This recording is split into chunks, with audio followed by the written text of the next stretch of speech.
Panitianya. Iya.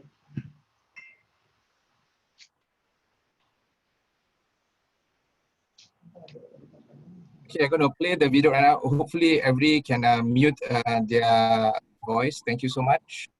We're going to play the Global Connect video right now.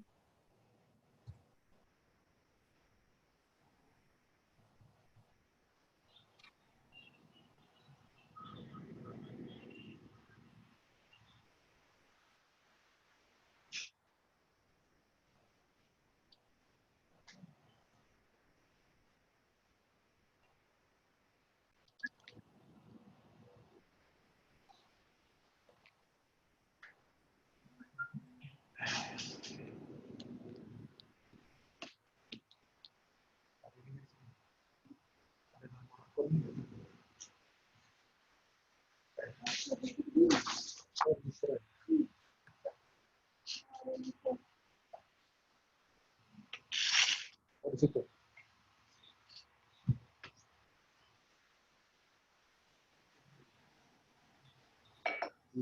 Buat kemarin ada. Nah, ini. Satu aja. Bisa ya?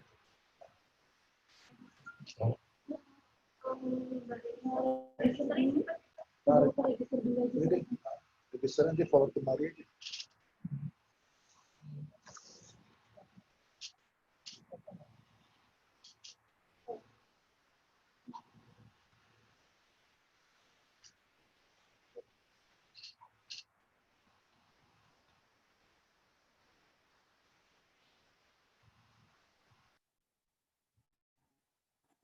Okay, thank you. A very good afternoon. Welcome to this webinar. I'm Syam. On behalf of Singapore Business Federation and Singapore Manufacturing Federation, we would like to thank all the panelists and participants to spend their time attending this event, especially His Excellency Mr. Ngurah Swajaya, sir, and also Mr. Douglas Fu, and we also have Dr. Bicky as the Vice President of SMF. Move along from the Global Connect video you have seen is an initiative together with Enterprise Singapore. You can book one-on-one advisory with us, and with our best knowledge, together with the network of partners that we have, we will assist your journey going into utilization. And next, please type in your question in the Q&A box. Okay, there's the Q&A box down there, you can type the question. We also did receive some participant question. And Khairul, our moderator, Khairul Anwar, the Indonesia Regional Director from Enterprise Singapore, will be as the moderator for today. He will do his best to facilitate all the questions together with our panelists. Moving along. Now let us welcome Mr. Douglas Fu, Vice Chairman of Singapore Business Federation and President of the Singapore Manufacturing Federation, to give the opening address. Sir, I will welcome you, sir. Over to you, sir. Thank you. Guest of honor, His Excellency Ngurah Swajaya, Ambassador of Indonesia to Singapore. Mr. Ikmal Lukman, Deputy Chairman, Indonesia Investment Coordinating Board, BKPM. The Honorable Emil, Dardak, Vice Governor of East Java Province. Distinguished speakers, ladies and gentlemen, good afternoon. On behalf of Singapore Business Federation, SBF, and the Singapore Manufacturing Federation, SMF, I'd like to thank His Excellency Ngurah Swajaya for taking time to grace this live webinar with his attendance. This webinar is jointly organized by the SBF and the SMF in partnership with the Embassy of the Republic of Indonesia in Singapore, Indonesia Investment Coordinating Board, BKPM, and Enterprise Singapore. Indeed, this afternoon's webinar is a testament of the collaborative efforts between the Trade Association and Chambers, TACs, in Singapore, with both Singapore and foreign government agencies and other strategic partners to overcome the international travel restrictions imposed by COVID and to bring business opportunities to the business people in Singapore and overseas, as webinar eliminate all restrictions and connect all of us globally. This webinar has come at an opportune time, taking an optimistic view of things. We believe that there's always opportunity, even in times of crisis. Even though we are unable to meet face-to-face due to the COVID-19 pandemic, this webinar is by itself a manifestation of the good relations that Singapore and Indonesia have built up over the many years. It also demonstrates the ability to adapt to the situation, to continue looking at ways to grow our businesses and contribute to the growth of our economies. In this regard, I hope that today's webinar will give companies a better knowledge of the manufacturing climate in Indonesia and find opportunities for sustained growth. Let's talk about the diplomatic relations between Indonesia and Singapore. Both Indonesia and Singapore have enjoyed vibrant diplomatic relations since 1967. In March 1968, Singapore made its first substantial investment pledge for joint ventures in the production of rubber, flour, and electrical appliances, with a package totaling $20.7 million US. By the 1990s, Singapore was Indonesia's 5th largest foreign investor, with cumulative foreign investment totaling $3.7 billion US, with the bulk of investment seen in real estate, manufacturing, and mining. Both countries have come a long way since then. Singapore's investment in Indonesia totaled $9.19 billion US in some 5,000 projects in 2018. In fact, since 2014 to last year, Singapore has been Indonesia's biggest investor. And we got to thank Ambassador for all this work that he has been doing all these years.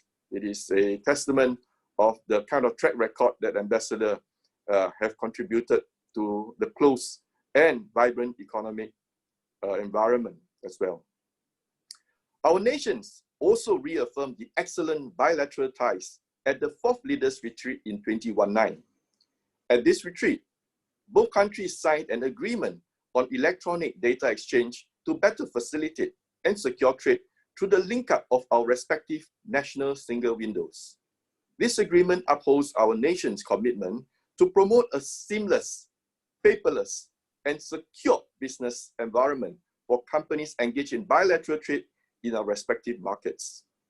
The exchange of trade data will allow our respective customs to expedite clearance of legitimate trade and enhance supply chain security through better risk management.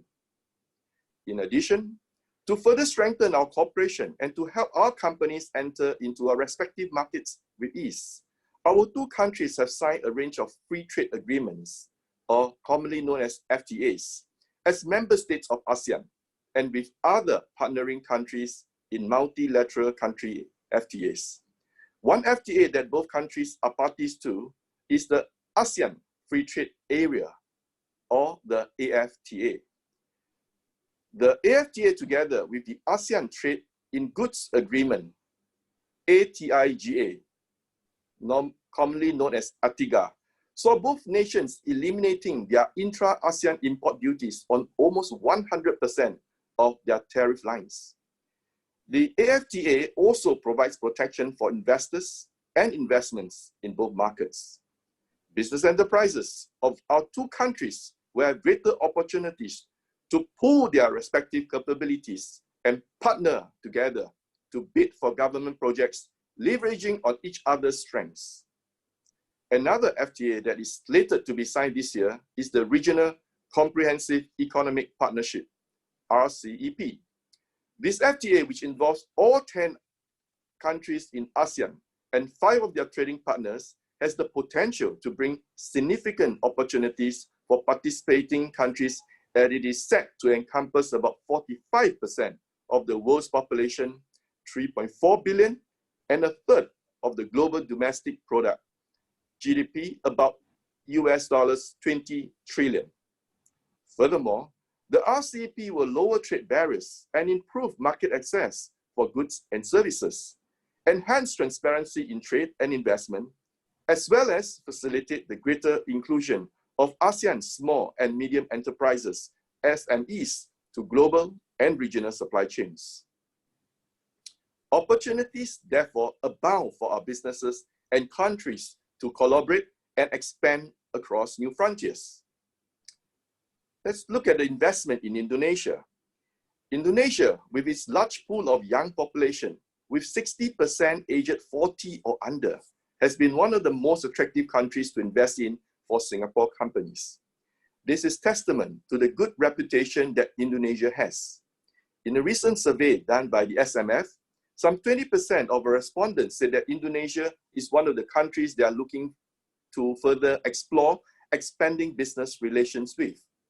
In the SBF's National Business Survey 2019-2020, 48% of respondents indicated that they have a presence in Indonesia. Some of the bigger collaborative projects include the Kendal Industrial Park, KIP, in Central Java, which was jointly opened by our country leaders during the 2016 Leaders Retreat.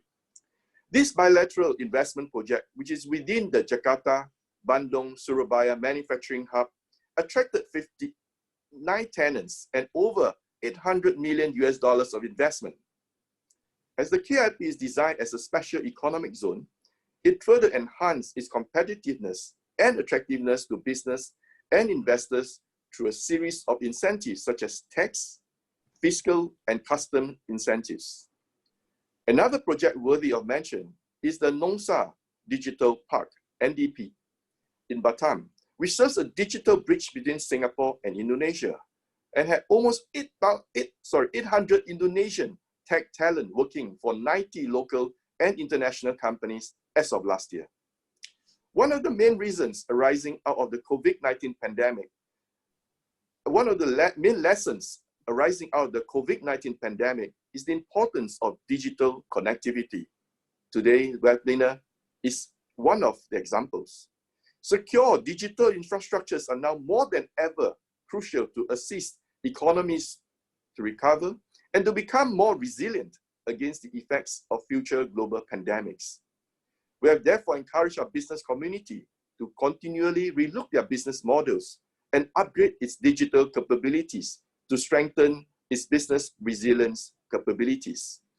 We believe strongly that in time to come, the resilience of a company could well be a key determining factor whether investments are forthcoming. In conclusion, I believe that everyone here today is enthusiastically looking forward to hear from the distinguished speakers and panelists to explore opportunities to establish working partnerships and relationships in the manufacturing sector of Indonesia. I am excited that we have presentations by speakers from both Indonesia and Singapore. One of them is the Honorable Emil Dardak, Vice Governor of East Java Province, whom I had the honor to meet in Surabaya in December last year. My team and I, who visited East Java, were most impressed with the policies and commitment of the East Java provincial government to promote economic growth in the province, and I'm indeed delighted that Vice Governor Emil has personally here this afternoon to share on East Java at this webinar. Thank you very much once again, Governor. Most of you may know that Vice Governor Emil Dardak was educated in Raffles Institution and is one of the young, talented politicians in Indonesia. I'm equally honored to welcome Mr. Ikmal Lukman, Deputy Chairman for Investment Promotion of Indonesia Investment Coordinating Board, who will share with us on the exciting updates by Indonesia to promote investments. I'm also delighted to have my fellow Singapore panel speakers, namely Ms. Angeline Suparto, who will share on the legal aspects of doing business in Indonesia, as well as a very good friend, Dr. Bicky, Bhangu, President, Southeast Asia, Pacific, and South Korea of Rolls-Royce, who will share some views from MNCs. To each of you speakers from Indonesia and Singapore, thank you so much for joining us in the webinar to share your views and your knowledge with the participants. We will also be having a Q&A session with the panel later, to be moderated by Mr. Khairul Anwar, the Enterprise Singapore Regional Group Director. I will strongly encourage all of you to use the Q&A box at the bottom of your screen, or maybe at the top, depending on which device you're using, to take this opportunity to ask the distinguished panel of experts on all the information that you need. Seek their wisdom and their guidance. With that, I wish everybody stay healthy and well, and looking forward to exciting webinar this afternoon. Thank you very much. Thank you, Mr. Douglas. Thank you. It's a very good insight. Please stay on with us together. Hopefully, it will be a good session together with all of us. Thank you, Mr. Douglas. Next, moving along, we would like to invite His Excellency Mr. Ngurah Swajaya, Ambassador of Indonesia to Singapore, to give an overview of Indonesia. Sir, please, over to you, sir. Thank you, sir. Thank you very much, moderator, and very good afternoon to all friends. Pak Douglas, good to see you again, although not in person, but I think in spirit. I'm very happy to see all of the panelists in good health. This is, it has been a while since the borders are starting to close, but I think this seminar is really timely.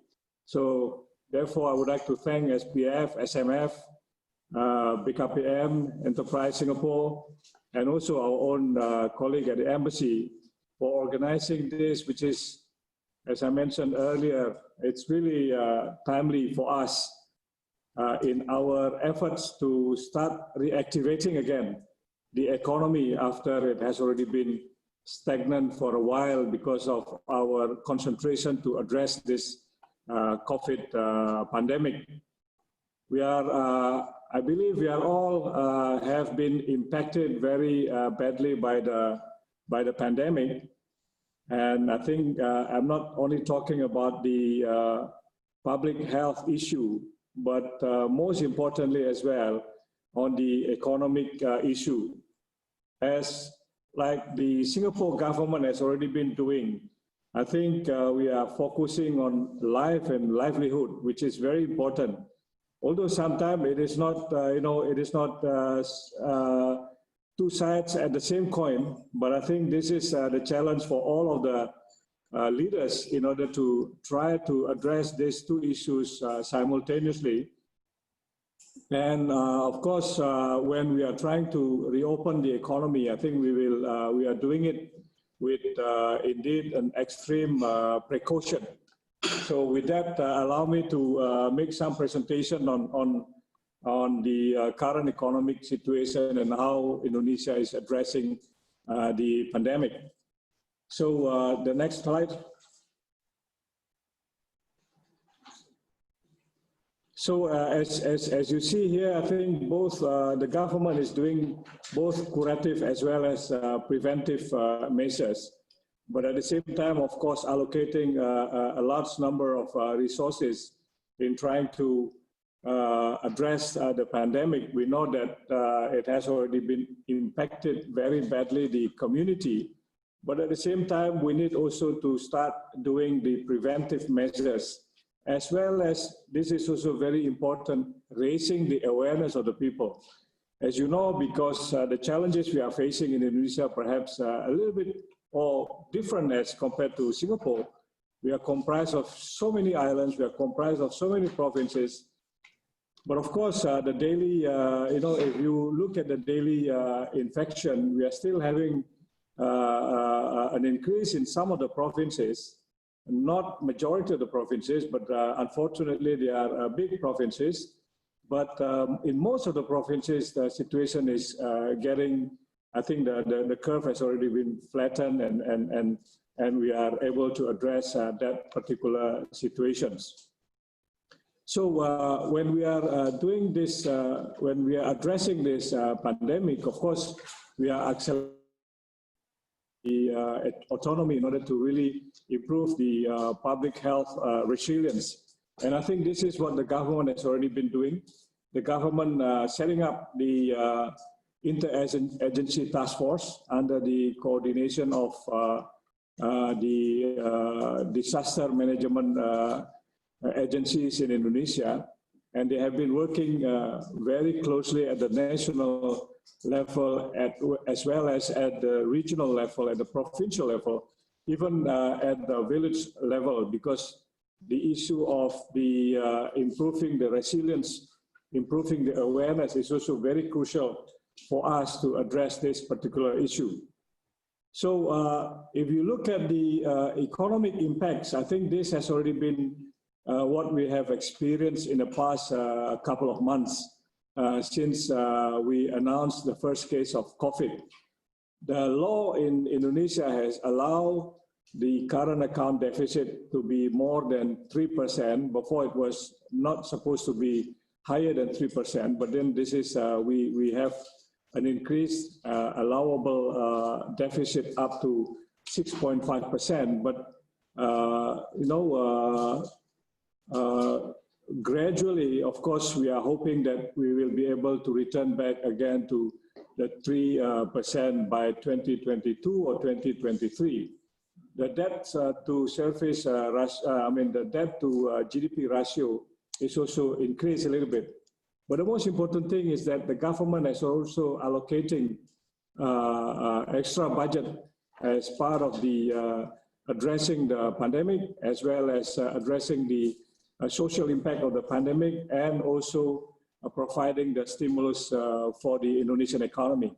This has basically aimed at providing business incentive, helping the small and medium enterprises, as well as also helping the corporate, in order to rebound back from the impact of the pandemic that we are experiencing now. So this, what has already been identified by the Indonesian Ministry of Coordinating Ministry of Economic Affairs, those are the sectors that will be badly impacted. Of course, we see some of the sectors like tourism.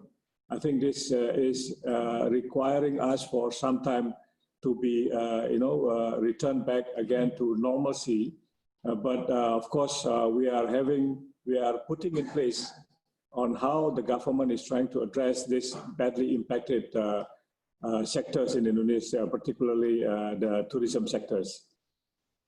And if you look at the, the economic growth, I think we are still in the positive territory, and we are hoping that by the end of the year, we will remain, having a positive growth of the Indonesian economy. But of course, with the worst case scenario, we are perhaps also anticipating the worst situation. But so far, I think we are doing still okay because of the domestic consumption in Indonesia, as well as, of course, export, which I will talk about this later on, is still ongoing on some of the sectors. So Douglas mentioned earlier about the potential of Indonesia, and I think I would like to take this opportunity to thank our Singaporean friends, the business people here, all of the, the Association of Chamber of Commerce, as well as SBF and SMF for the confidence that you are placing in Indonesia as the one of the attractive destinations for investment, and all of these indicators. I don't have to dwell into details, but of course, one thing that I would like to also highlight here is the government is continuing to improve the ease of doing business in Indonesia. But at the same time, if you also perhaps aware, the government, the Indonesian Parliament has already been discussing now for a while the draft regulation on what we call as the Omnibus Law, which will improve further the ease of doing business. And we were informed by the Parliament that they are having a good progress on the discussion on this particular issue. So in terms of the FDI, I think still, we are, although the overall FDI down a little bit in the first quarter, but I'm very glad to note that the investment FDI from Singapore is increased.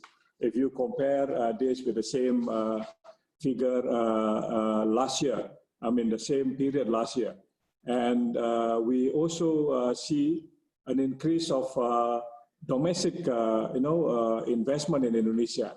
So we are certainly hoping that the second quarter, we are still going to see investment coming from other countries, particularly from Singapore.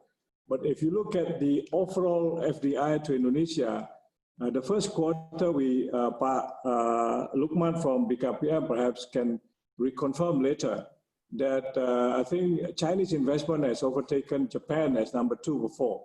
So we will see how this is going to be evolving to the next, until the end of this year. And of course, this is the Indonesian export I mentioned to you earlier. Mineral, crude palm oil, iron and steel export is still increasing. We see an increase also of the Indonesian non-oil and gas export to Singapore. And of course, when we are all starting to reopen the economy, I hope that this is going to increase further in terms of Indonesian export to Singapore. This is the package of the incentive. I should not, elaborate further, but one thing perhaps our colleague from BKPM will elaborate in detail about the incentive that has already been the authority is given to BKPM as a single window, as one, one door policy, where they are going to be the one who will, make a decision on the tax and incentive and so on and so forth. So I think this is really something that hopefully will attract investment to come further to Indonesia. So this is the timeline. We are now in a discussion with some countries to create what people know now as bubble travel or green zone, green lane or fast lane or something like that. And we hope that by developing that, we will be able to help the implementation of the investment that has already have principal agreement from the government, so they can start already running and setting up for the production of their investment in Indonesia if they are in the industrial sectors. What I would like also to to underline here as my conclusion on this is as my end note. Of course, Morgan Stanley elaborated in their research that Indonesia will be the second group after China to be re-emerge from the crisis. And of course, the way they came up with this report because of the domestic consumption. And we hope that we will be able to increase further investment. I would like to leave with 3 important notes to the audience. First, of course, we see this report by Morgan Stanley is really giving a confidence to us. But of course, we should not take it for granted. We have to work very hard in making it happen. Number 2, I would like also to point out here, due to the trade wars, due to the COVID-19, there are trends of what they call as a trend of decentralization of global supply chains. As you know that in the past 3 months, when COVID struck many countries all over the world, so we are facing what we call, we are facing this shortage of even the most essential medical supplies.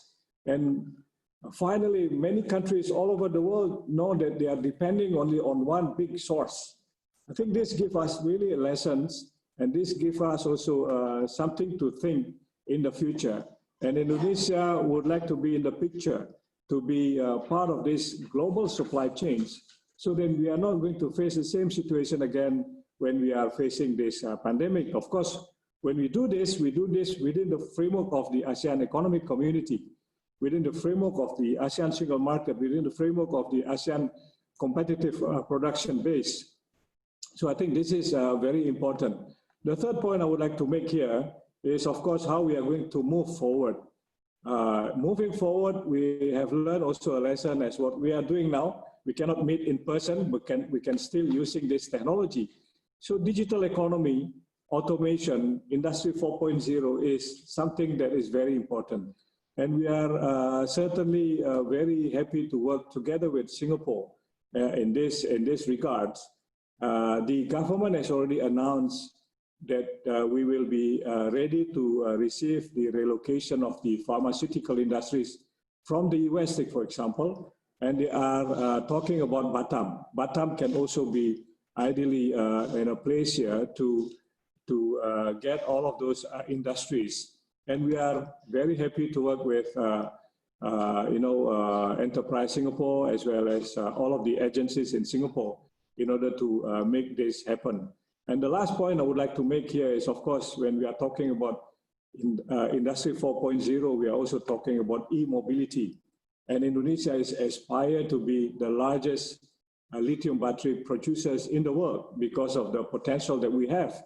And this is not only something that we are imagining, this has already been taking place. And this is also the reason why, when I mentioned that China investment has already been taking over the Japanese foreign direct investment, because they are basically in the smelting industries as well as in the downstream industries for this. So, of course, I hope to see you all again in physical form, and we can also dine in together. We really crave for that. It has already been for a while, and also we would like to welcome you as well to come to Indonesia, to all of those beautiful places that we have never been. We have been away for the past 3 months. Thank you very much. Thank you, sir. Thank you so much. Thank you so much. Thank you so much, sir. Okay, moving along, as Mr. Dardak has given a brief introduction to all the speakers.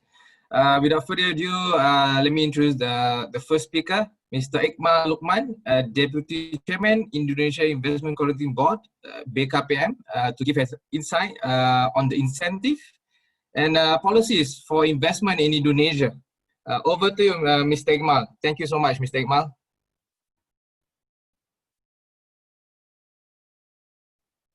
Okay, thank you very much for the moderator for the opportunity for me here. Excellency Pak Dubes Ngurah Swajaya, Mr. Douglas, Mr. Theo, Honorable Pak Emil Dardak, honorable speakers, I see here Bu Angeline, Pak Khairul, and Pak Anwar as well. Distinguished investors, ladies and gentlemen, very good afternoon. First of all, allow me to extend warm regards as well as an apology from His Excellency Pak Bahlil Lahadalia, Chairman of the Indonesia Investment Coordinating Board, BKPM in Jakarta, who is unable to join this SMF and SBF webinar today. I am honored and delighted to be here today to share with you, especially in terms of our latest investment policy and performance. Distinguished participants, the Ministry of Finance of the Republic of Indonesia recorded a growth of 2.197% on the first quarter 2020, slowing down due to the restriction on economy activity amid efforts to tackle the COVID-19 pandemic. Like already mentioned by the Pak Dubes, the Minister Ambassador, disruption of the business covers various sectors such as trade, tourism, transportation, manufacturing, and industry, etc. However, we find comfort knowing that according to the several credible international institutions, we might manage to bounce back from fallout 2020. The fundamental of the Indonesian economy continue to be strong, and the economic outlook remains positive. Surprisingly, IMF projected that Indonesia might even achieve 8.2% of the economic growth in 2021, higher than projection made by our government. Yeah, this is really surprising for us. Such projection, of course, boosts our confidence to put all efforts in handling the economic recovery post-COVID-19. Distinguished participants, ladies and gentlemen, I would like to share about investment performance in Indonesia.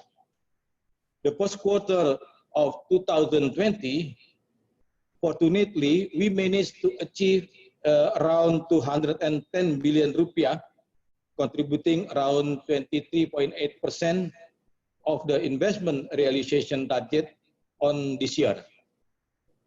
For the first time this year, the domestic direct investment surpassed foreign direct investment by contributing around 112.7 trillion rupiah, or around 53.5% from the total value of first quarter investment realization. Year on year, the growth of the first quarter was 8.0%. So far, we are still on the track and optimistic about achieving the target. This figure also shows that Indonesian economic resilience remains strong.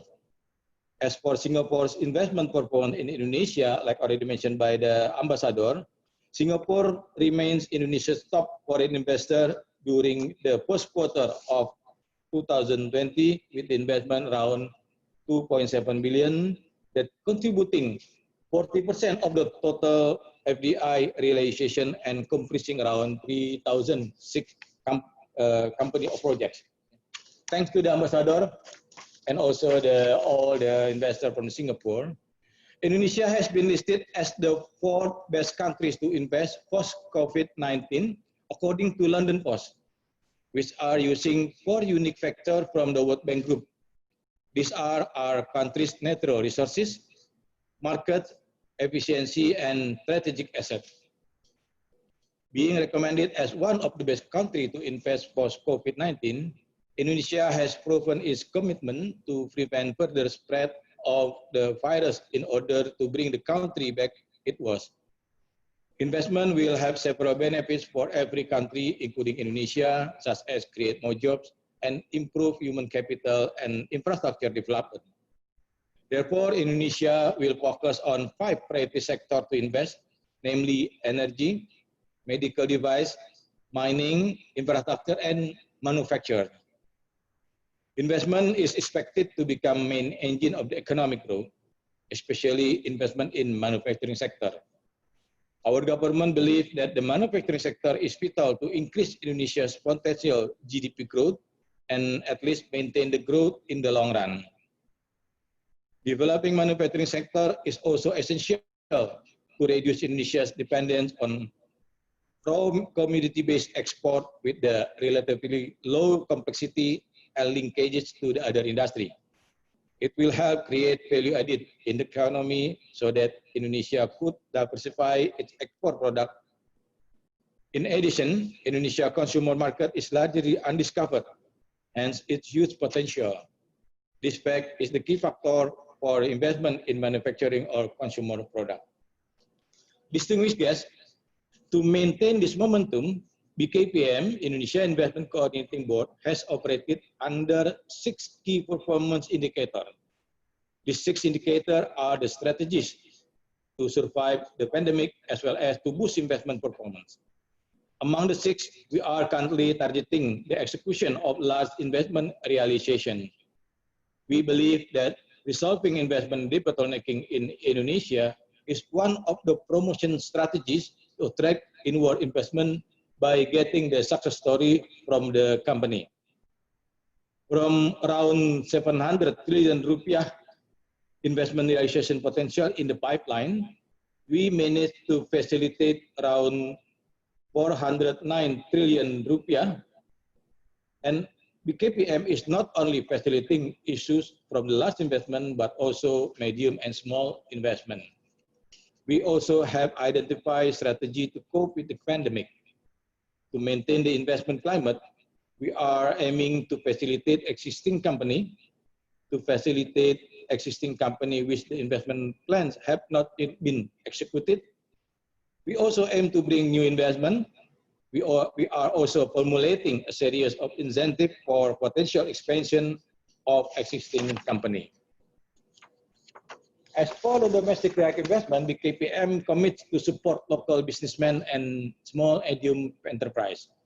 We had signed a MOU between BKPM and Ministry of statement of enterprise in the context how to accelerate investment licensing, exchanging data and information to increase investment realization and facilitate small and medium company. This MOU provide platform that create partner between local and foreign direct investor with the small and medium company. Honorable participant, I would like to let you know that there are three regulation or event that we have to consider. I mean, especially during the pandemic COVID-19. First is about the President Instruction number 7, 2019, where with this instruction, the President Instruction, all the ministry, all the institution in Indonesia will delegate their authority to issue the licensing, to issue the business license into BKPM under the online single submission. So I think this is a very important for, especially for the foreign investor, because now we have already all the representative of the ministry and institution in our office. So with this instruction, with the president instruction, you don't need to go around to other ministry just to get the licensing or just to find the information about how to invest in Indonesia. And the second one is about, in this president instruction, there is also the delegation from the Ministry of Finance to BKPM to issue the tax holiday, yeah, and also the tax allowance. So start from now, the licensing for the tax holiday and also for the tax allowance will be issued by BKPM. Before to get the tax holiday, the investor should apply to the other many ministry, and then they have to make the presentation many times in Indonesia, and there is no certainty, maybe after 1 year or 2 years, but not a certainty for getting the tax holiday. But now it's not anymore. You can apply the tax holiday from our system that already coordinated by the BKPM. Another thing that's very important is about the President Decree number 42, 2020. This is about the delegation from the Ministry of Finance to BKPM to assess the performance of the regional government for the investment business licensing. I mean, for the, like we call it here is DPM PTSP, yeah, BKPM in regional government, such as in the province, city, and region. So we have to assist them, and based on the assessment, we can give them the budget more than they expect. It means that if they make good performance for their services to the foreign investor, we can make the recommendation to the Ministry of Finance to give them more budget for that, and vice versa. So this is the one of the how to control the regional government in terms of the investment. And the third one is about the omnibus law, yeah, because like already mentioned by the ambassador, we expect, and also the president expect, that the omnibus law should be issued at the end of the July. And BKPM, you know, the participant, that we make the simpling the omnibus law from around 1,700 law to be just 226 regulation. And then around 700 of them is about the business licensing. And then, as you may know, that the business licensing, all of them under the OSS. And OSS is coordinated by our office, Indonesia Investment Coordinating Board. That's why now we are in the progress, we are in the ongoing to prepare the new system for the business licensing that can be implemented soon after the omnibus law launched by the government, approved by the government. Distinguished guests, ladies and gentlemen, I would like to share with you about the tax incentive that already as well mentioned by the ambassador. That are, first is a tax allowance, a tax holiday first, tax holiday first, Maybe you know about the regulation about tax holiday. There is a very, very important article in the tax holiday, the Ministry of the Finance decree, that is the first in the Article 3 is about the 18 sector pioneer that can be awarded by the tax holiday. And also the second one is about the Article 5 that will give the room for the government under the coordinated by the BKPM to give more sector to more relaxation for the requirement for getting the tax holiday. So if some of you have a plan to invest in Indonesia, and then you have the big investment, you can create more job for the investment, you can come to our office to discuss about where your investment is eligible or not for getting more tax holiday. Out of the Ministry of Finance decree that already stipulated right now.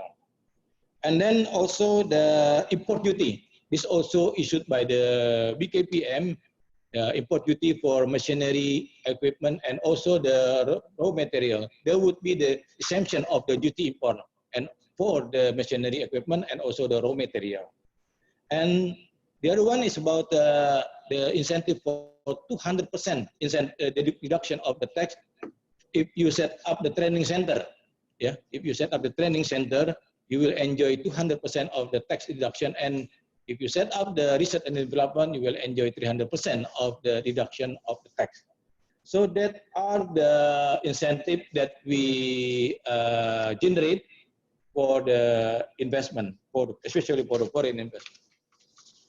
Honorable participant, due to the instruction from the President that BKPM will issue all the business licensing for the foreign investor, not only foreign investor, but also the domestic investment. I think we need to keep in touch to make the collaboration, especially with the Indonesian Embassy in Singapore, SBF, and also the SMF, to encourage your member to come to Indonesia, especially in terms of how to invest in Indonesia. There are many places in Indonesia that you can go, like already mentioned as well, like a special economic zone, industrial estate, the center of logistic zone, and any area you can explore. And maybe you know about the place that we are preparing right now, especially for the investment for the relocation from the China. Maybe you know about the location in Batang and Brebes. We are still on progress right now, and then maybe in the next month or 2 months later, there would be special announcement from the government about the progress of this industrial estate. I think that that's all that we can share with you. So I hope BKPM with collaboration with the Indonesian Embassy in Singapore, SBF, SMF, and also our IPC in Singapore can facilitate you to invest and to come to Indonesia. Thank you very much. Sure.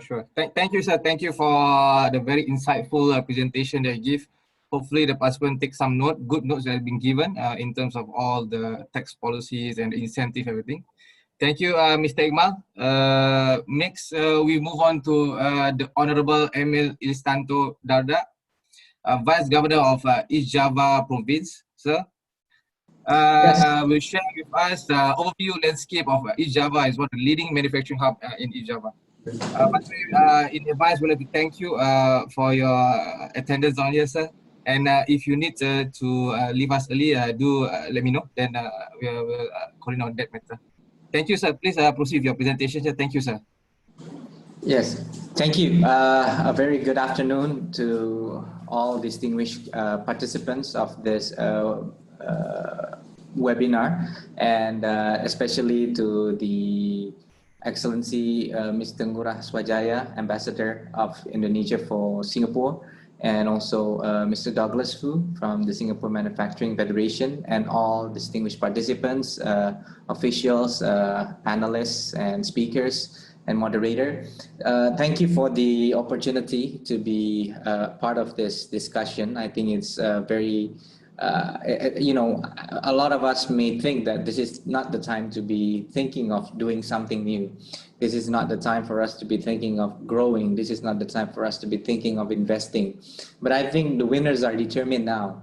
They will be those who actually make the move now will reap, you know, the benefits, will, you know, basically harvest the everything that they planned as the pandemic reached the end. And we're seeing how that Indonesia has grown into one of the entity that is believed to have strong economic resilience, and we're certainly happy to continue partnering with Singapore in this regard. I've prepared a presentation material. I'm not sure whether can we show it? Okay. Sure. Please proceed. Thank you. So, so yeah, is Java as Indonesia's your next manufacturing destination? So next is okay. So basically, I've mentioned this in a lot of events that we are, you know, interestingly, I mean, we are the hub of economic activities for the eastern part of Indonesia. We supply a lot of logistics to the eastern Indonesian provinces like Kalimantan, Sulawesi, and then even all the way to Papua. So it's a very busy trading port. We contribute 1/5 of Indonesia's trade and also 1/4 of Indonesia's manufacturing output. All of it is in East Java. Now, if we look in terms of the population, of course, East Java can easily help you reach Southeast Asia's largest market, and also, you know, more than 1/3 of the GDP of Southeast Asia. So, of course, this is something that everybody here has clearly well understood. Next. And East Java is one of the most competitive province in terms of investment and economic competitiveness. And this is actually done by the Lee Kuan Yew School of Public Policy. Asia Competitiveness Institute has ranked us in 2020 as second only to DKI Jakarta, which logically as the capital city of the country is of course very competitive. But so we're very happy to announce that we consistently place ourselves in the second rank in terms of competitiveness. Next. And if we look at the competitiveness, we'll look at a couple of factors, including macroeconomic stability. So we have a system in place to avoid you know, extreme inflations in place. So for example, when prices get too high, we have mechanisms to do market operations to stabilize the food prices, volatile commodities. But at the same time, when prices get too low, we have enough resources to absorb some of these commodities and stabilize the price. So there is stability in terms of inflation. We consistently grow larger than the national economic growth.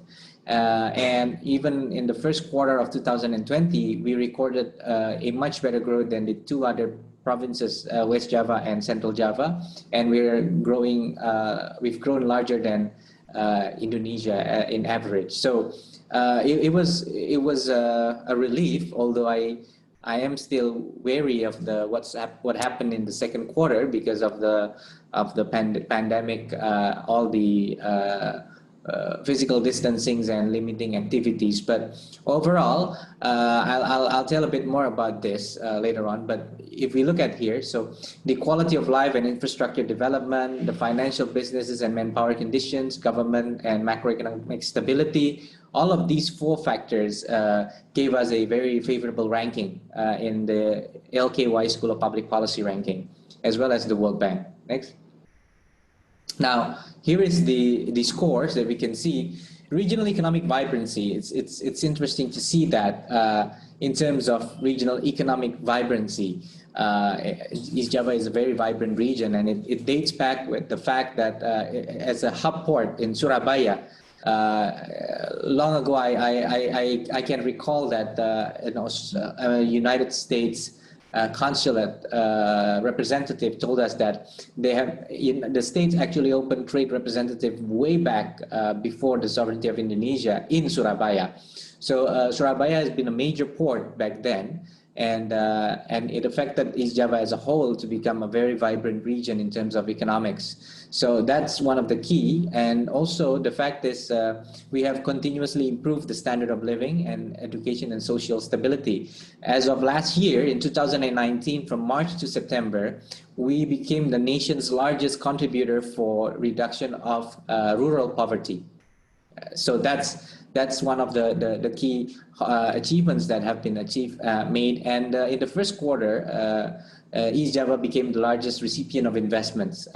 So we can see that we have continuously invested. I will tell a bit more about a very important presidential regulation that supported the development of infrastructure in East Java going forward. Next. And if you can see here, so we grew at 3.04, higher than the national average at 2.97. Our GDP is largely contributed from industry. 30.24% of our GDP comes from manufacturing. So manufacturing is at the heart of our life. We do everything to ensure that manufacturing goes well, and it is very important. Now, stability, the good news is that we have enough food to feed everyone in East Java. We have massive surplus of cattle meat, milk, paddy field, rice, a lot of surpluses that ensures that we have stable environment for anyone to live in East Java. But at the same time, we have a very vibrant manufacturing sector, and that contributes to the growth. Prior to the pandemic, our manufacturing sector grew by more than 7% per annum, so that's really high. Next. Now, this is the manufacturing industry performance, and in the first quarter, yes, we see a decline, which is we all assume that that will happen. So overall, the growth of manufacturing industry is about 6.85% in 2019 and 7.55% in 2018. And our share to national is now at 22.97%, so nearly 1/4. Next. Now, in terms of the performance, the processing industry and trade in East Java, if we see here that the share to the province economics and the trade, which shows again that our key economic sectors. Now, manufacturing employs approximately 16 to 18% of our workforce.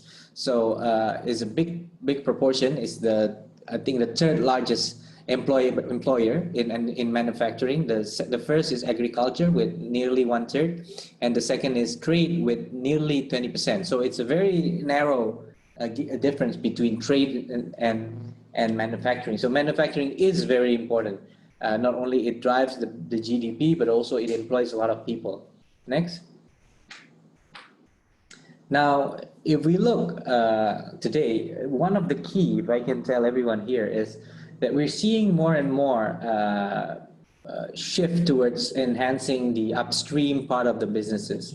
Investments in petrochemical industries, investment in primary sectors that help us produce raw materials that can further be used as derivative industries. This becomes the hallmark theme, especially after the pandemic. We realize that Indonesia needs to begin producing more of their local raw materials. Now, that certainly is a good news because producing raw materials here will increase the competitiveness of the downstream industries in East Java.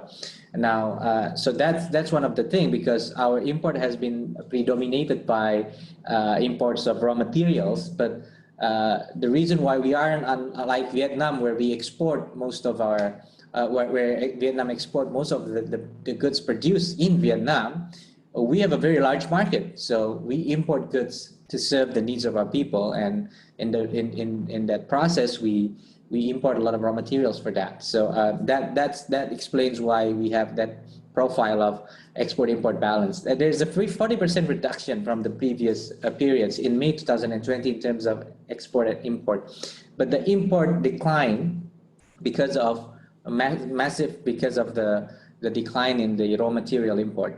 Next. Okay, so this is the trade balance between East Java. So we have a favorable trade balance with Singapore, with Malaysia, with ASEAN as a whole. Well, not so much for China though, and with the United States is favorable. So this is the profile that we have. Next. In terms of investment performance, we can see that the permits,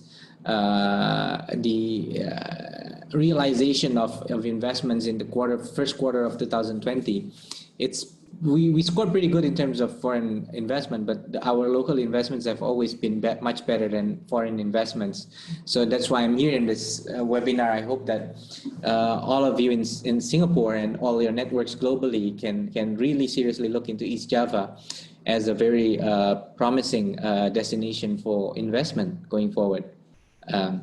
But we have a pretty stable profile of investments, as you can see, going over the past decade. Next. So yes, Singapore has always been a key partner, and we expect, we hope that it will continue as such. And following that is Japan and South Korea and also Hong Kong. That's the profile of our key partners, and we hope to continue this great partnership with Singapore. Next. And so what do? We have a regional regulation number 2 in 2019 on investment. We commit to accelerate licensing services. So about approximately 13 out of 19, and I think more of that has now been decentralized. So people do not need to go to the capital city to process their licenses if it involves provincial government permits. They can do so through our 5 sub-regional offices spread throughout East Java. And this helps in increasing the appetite of local businesses. And as local businesses thrive, this creates a good ecosystem for foreign investments as well. So accelerating licensing services is key to our promise. And even at times of pandemic, we test our capability to do what we call as the EGJOSS, which is East Java Online Single Submission. It's a system that is linked to what BKPM has developed, and we put serious commitment into implementing OSS with the best possible way. Deregulation of investment, I'm going to mention that it goes into re-regulation instead of just deregulation. I'll touch a bit more about that. Promotion for domestic and foreign investment, and incentives. So how do we provide allowances for tax and regional retribution? I think a stimulus or capital assistance scheme when it comes to SMEs and investments in cooperative sectors. Next. So this is the context. So re-regulation is a concept where we don't just take regulations out and create a lot of questions, doubts, gray areas about areas that aren't governed. We realize that it doesn't end by just taking or lifting a particular regulation. It has to be a concept of creating a regulation that doesn't over-regulate but provides sufficient cushion for anyone who's coming in. So we have regulations on investments for loans through Jamkrida, which is Regional Investment Scheme, on empowerment of small medium enterprises, on how we manage the cattle farming sector, on sugar cane industry, on investment, all from 2010 all the way till today. There's a lot of regulations that have been issued with the purpose of actually making things better for investors, more business friendly. Next. So what do we guarantee? Ease of licensing through one-stop solution. So we have processes that can be completed from as early as 15 minutes until 17 days. There are clear costs and levies and transparencies on those things. So there is no uncertainty about how much I should be spending on getting permits and licenses. Administrative procedures, We have also a rapid reaction unit, so a lot of concerns over investments that goes to our office. We have a team dedicated. So when somebody registers for an investment, we have a team that continuously monitor whether that investment takes place. So one of the things during this pandemic is, because we're so happy that the first quarter we recorded good investment number, we commit to also ensure that those investments go through smoothly. So it doesn't end by the time you say, I'm coming in. We are there until you open the business, and we want to see whether you actually operate profitably. So we have been certified by ISO for quality assurance in our one-stop integrated services. Land procurement, when it comes to land procurement, we have a very good cooperation with the land agency, the local land agency, to actually ensure that there is a clear land procurement. If it doesn't use eminent domain or government procurement, we are still involved in terms of ensuring that there are proper communication with all the local authorities so that process of land procurement can be done better. Energy supply, we work closely with the state utility to ensure that you get reliable energy. PLN is now very active in offering reliable power. They can provide dedicated power with basically very low interruption. And also labor climate, we've worked well, and we managed to ensure that there's no more dramatic hikes of wages.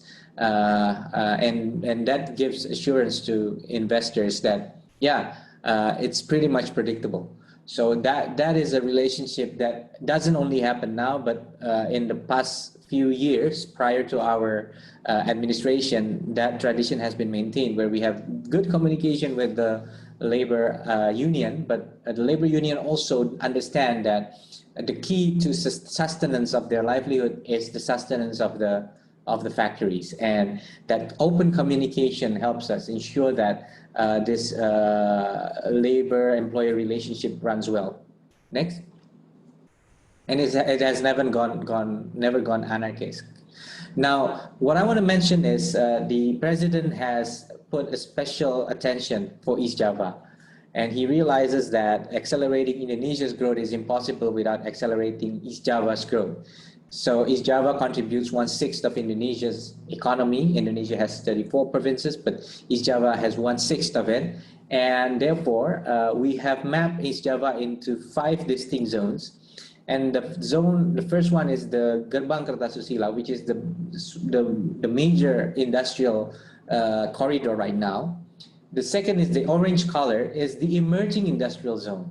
The orange color, and that is particularly good for industries that are still trying to attract labor with competitive wages that are competitive with those that are in Central Java, and this corridor becomes particularly, it's called the Selingkar Wilis region, and the South Cross. South Corridor. It's particularly attractive because of the low wage, low cost of operation, but the much improved accessibility because of the toll road. And this is part of one of the priority program that the president has announced. And also in the yellow color, it's the Bromo region, which the Excellency Ambassador has mentioned that is one of the 10 new Balis in Indonesia. But if you look into the northern corridor of the yellow color and the blue color, we have another port there and a much improved transportation and a competitive wage as well, although not as competitive as the orange one. But this particular region is very sought at in terms of its accessibility, improved accessibility. Next. So the government has issued a presidential decree number 80, 2019, and it basically lists a three-area focus, which is the first, how to improve the industrial competitiveness for capital-intensive industries, for heavy industries in the northern corridor of East Java. That includes Tuban, where the plant Pertamina major integrated refinery petrochemical and some upgrading of Tuban petrochemical facilities are being developed right now. And this development is believed to be triggering more of heavy industries to be developed in the northern corridors. And the current CEO of Pertamina, our national oil company, has just been renewed. And one of the commitments is to realize the refinery investment. We know that oil prices aren't looking good today, but we know that an integrated petrochemical plant will be shifting that black bull into not only for energy, but also for raw materials, for development of downstream industries, including pharmaceutical businesses. And the other one is, we call it the Bromo Tengger Semeru, is basically leveraging the tourism potential. Now, we know that tourism is also a tough sector to be, and then again, I'll touch on to this later. And the thing in Khairul is, as we mentioned, is leveraging the fact that there is now a new highway. There is an airport that has just finished groundbreaking, and there will be a toll connecting the airport. It will connect the south. Yeah, as a whole, that region has 10 million population, around 10 million population, spread over 13 municipalities. And in that region, development have not been that quick. Now, this presidential regulation will focus on how to leverage on the much improved accessibility from having a dedicated port, seaport, airport, new toll road, and proximity that connects them to Surabaya and to the Central Java market. So I can say that for the labor-intensive industries, this will be attractive. For the capital-intensive industries, you go to the Gerbang Kertasusila. So our role as the government, what do? We will allocate budgets to address the key issues, including infrastructure, economic infrastructure, energy infrastructure, even provision of water resources. Right now, Bappenas is studying another project. If you've heard of the Umbulan regional water supply, which has just been completed, one of the successful inter-regional water infrastructure investment on a public-private partnership scheme that has taken place. And we're doing another replication of that successful formula for the northern corridor, which includes the Gerbang Kertasusila, Tuban, Mojokerto, I repeat, Tuban, Lamongan, and Gresik. So they will have a water supply system that will support the provision of water, both for potable use as well as for supporting industries. And also state-owned enterprises play a very important role. Jasa Marga is one of the largest developer of toll road, has proposed, I think, if I'm not mistaken, I think it's Jasa Marga or other state-owned enterprises have proposed an unsolicited proposal to be developing a toll road connecting Surabaya, Gresik, all the way to the west to Lamongan and Tuban. And government cooperation with enterprises, or PPP, government will provide feasibility studies, even viability gap funding. If the project is not economically or financially viable on its own, then government can provide VGF, provide government guarantees to make the project more bankable, to attract project financiers. And these are the things. And also private enterprises, if it's private investments, then we will ensure they get best access into fiscal incentives. We have 2 special economic zones right now in East Java. I have to repeat, sorry. We have 1 special economic zone, which is the Singosari Special Economic Zone. But we know that one is really seriously applying for special economic zone. But even without that status, we have 1 special industrial zone that is part of the National Strategic Project. It's called the Jakarta Industrial International Estate, Port Estate. It's located near Surabaya, and it's a massive industrial complex. And one of the big company, which is Freeport, is developing a smelting plant right there. Next. So this is the recap of the projects in Purpose 80. So the Presidential Regulation 80 ensures that government at all levels, central, provincial, and even municipalities, are all committed to providing infrastructure and all associated developments and constructions that will support the creation of a favorable investment climate for industries. Next. Okay, these are the funding sources. I can skip this. So the priority areas, a lot of them includes a lot of opportunities for PPP as well. So we believe that if we can bundle developments of infrastructure and industrial estates, it will make the two projects very viable if we don't do it on a piecemeal basis. Next. Okay, so that concludes my presentation for today. I hope I've given some ideas about how East Java is very optimistic. And I need to tell you one thing, that yeah, right now we are pretty much on the rise in terms of COVID-19, but that shows how vigilant we are in terms of hunting and pursuing anyone who's probably contracting the COVID-19 at all level.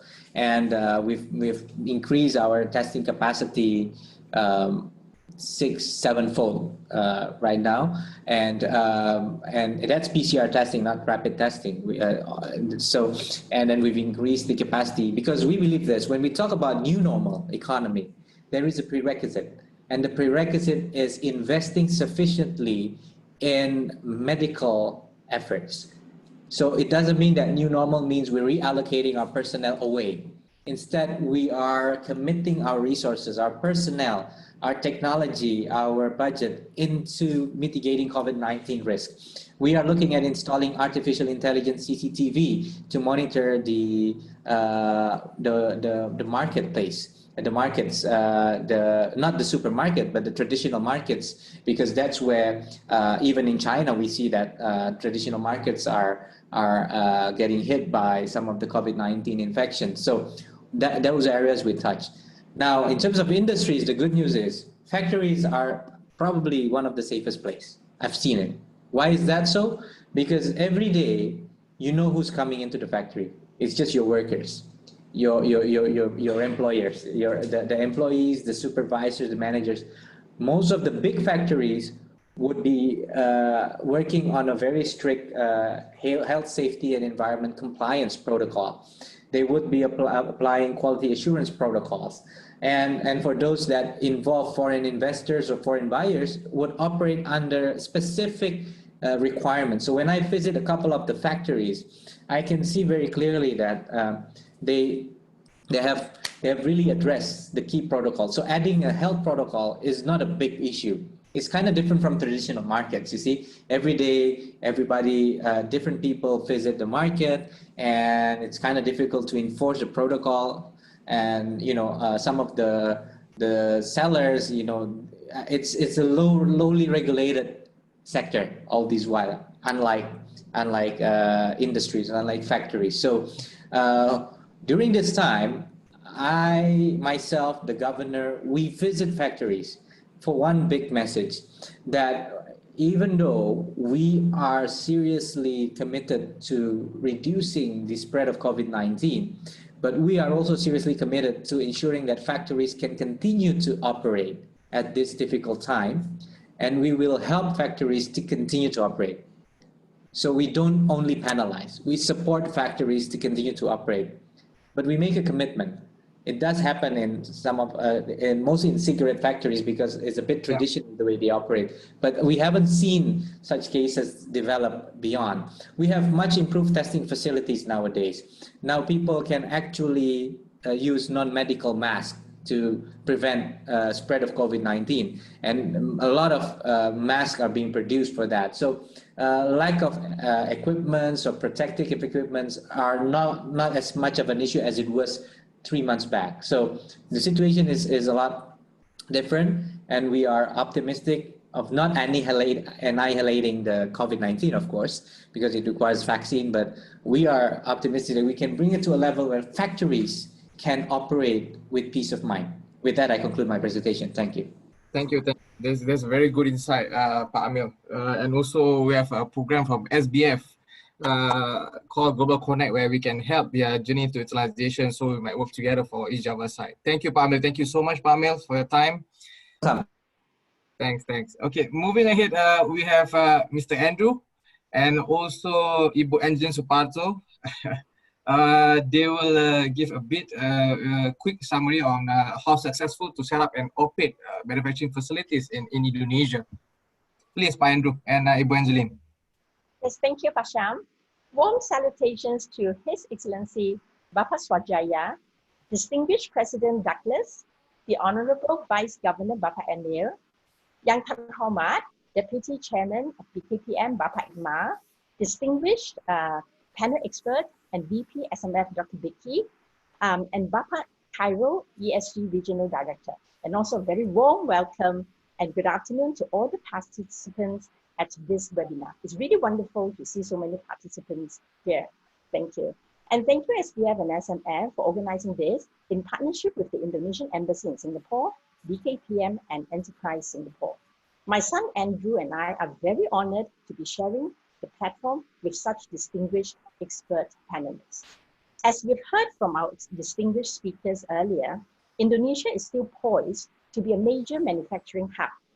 From the legal framework perspective, President Jokowi and his administration have been taking positive and commendable strides to improve its ease of doing business rankings.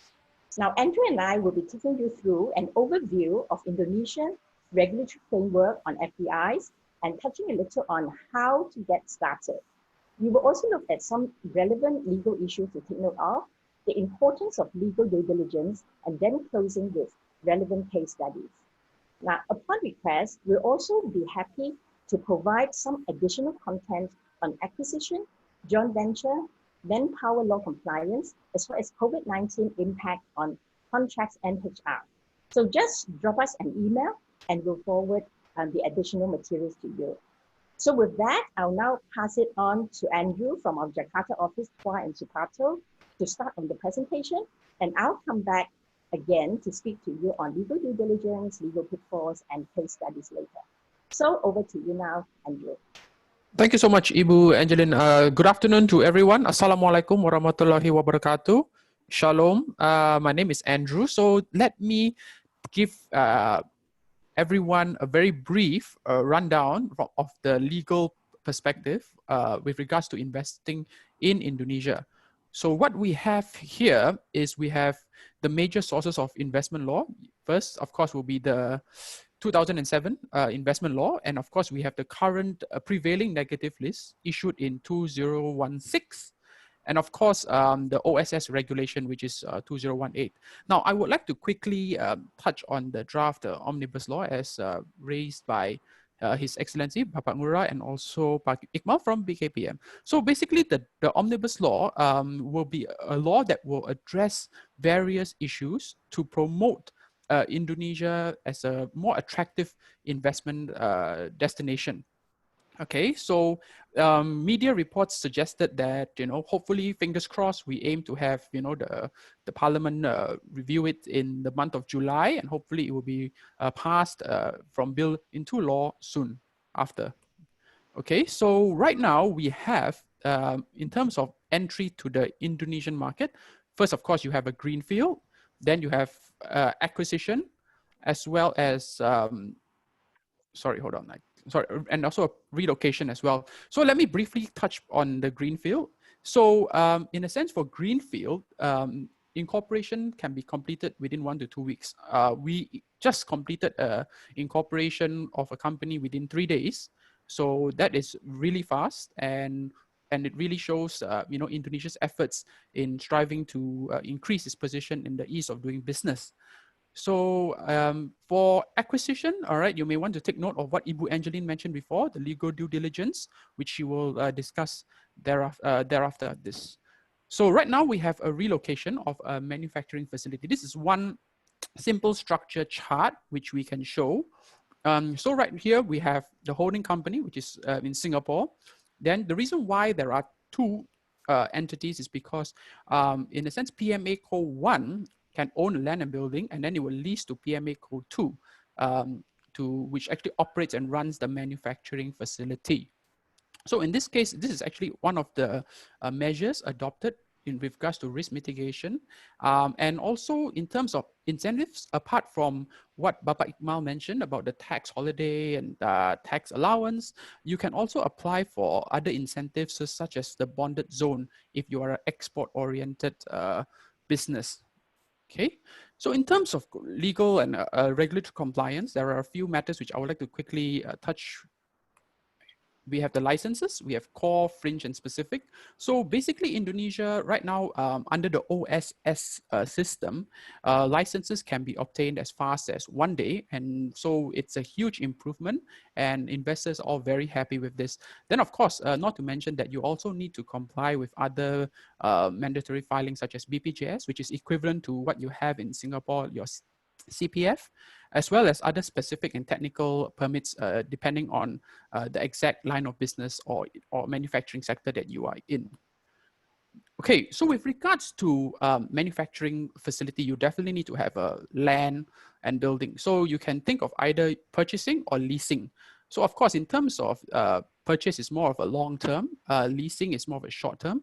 So the different types of land title you have right now here is, I would like to quickly highlight is the HGB, which is the most common land title available to a foreign investor PMA company. Now the HGB is valid for 80 years, although under the current agrarian law, it's split within 30, 20, 30. Okay, so another point I would like to touch on is, can a foreigner own land, house, or apartment in Indonesia? The answer is yes, in his or her own personal name, although of course conditions must be fulfilled. Okay, so with regards to manpower, of course, manufacturing facilities, you need to have manpower, like the Honorable Bapak El mentioned, in terms of manpower, it's very important that we have a stable manpower and labor supply force. So you need to consider the various locations, okay, population density, the skill of workers, whether is it automation or labor intensive. So these are the few things which you may want to consider. And of course, we'll be happy to discuss with greater detail in terms of compliance in the legal sector. Okay, then of course, environmental issues. This is some of the examples of environmental permits that the company must have. From my experience, it's not difficult to obtain environmental permits, because whatever standards that we have, that you have in overseas, will be accepted here. And the Indonesian the environmental officials are very cooperative and also very investor friendly as well. So it's quite a straightforward process. So with regards to IPR, a common question I like to ask is, I ask by the investors is, do I need to have an Indonesian entity in order to apply for trademark? The answer is no. You can apply for a trademark registration in Indonesia using your Singapore entity, and the timeline is talking about roughly approximately 2 years, but it will take you 6 months to get the acknowledgement receipt, which is the first and most important step in securing your trademark in Indonesia.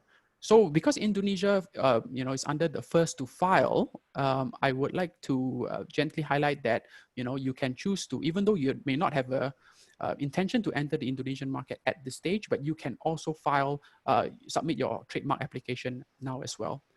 Okay, with this, I will hand back to Ibu Angeline, and if you have any questions, I'll be happy to discuss with you further. Thank you, and Assalamualaikum warahmatullahi wabarakatuh. Thank you, Andrew. Yes, okay, so I would like to speak a bit on the topic of legal due diligence. So why, when, and how? Okay, so Andrew, can you show the slide, please? Yes, okay.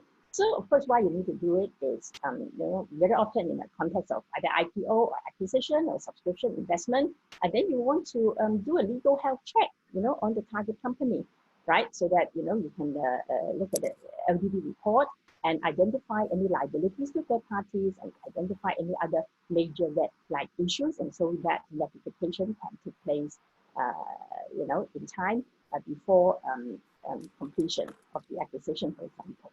Okay, so now how to do it? Indonesia, of course, we have the usual digital data room, and also we look at also physical copies. And then for public searches, then it's basically doing it via a manual physical search at, for example, the land office. Right, now I want to just have a quick word on the memorandum of disclosure. That's an exception to reps and warranties, which a purchaser would make in the context of acquisition under the sale and purchase agreement.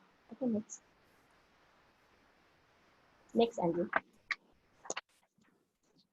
Okay, so now a quick word on how to avoid or what common pitfalls should be avoided so that the legality and enforceability of signed agreements will not be affected. So first of all is the language of the Indonesian agreements. So when one of the contracting parties is an Indonesian entity or individual, then Bahasa Indonesia is a must.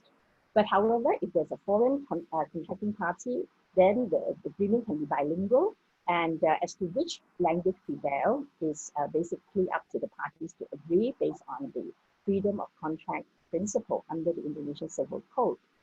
So for signing logistics, now, as you all know, businessmen, once they got a deal, they want the documents to be prepared and signed by yesterday, right? So, but because we need to translate the documents into Bahasa Indonesia, we normally draft and negotiate in an English version. So what we do is we can sign the English version first and then leave the date blank, and then and it will be dated together the date when the party signed the Bahasa version. Right. So the second point is use of rupiah currency. So it's mandatory for domestic transactions. Okay.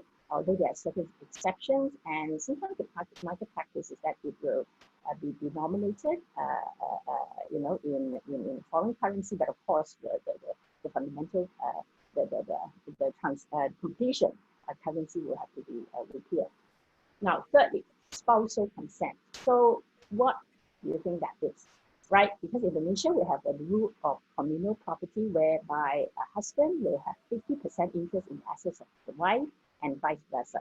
So when you enter into, for example, lease agreement or sell and purchase of property or shares agreement with Indonesian individual who is married, so we need his or her spouse to consent.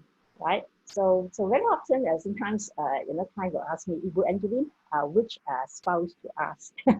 Okay, anyway, that's just a joke aside.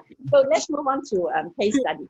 So for this one, this is setting up a manufacturing PMA company and distributing its own manufactured products. So I just want to highlight a few points. Right. So here I use a 100% Singapore-owned company as an example, but it can also be a joint venture between the Singapore company and the Indonesian partner. So what it has manufactured, it is able to distribute and sell directly to end users, right?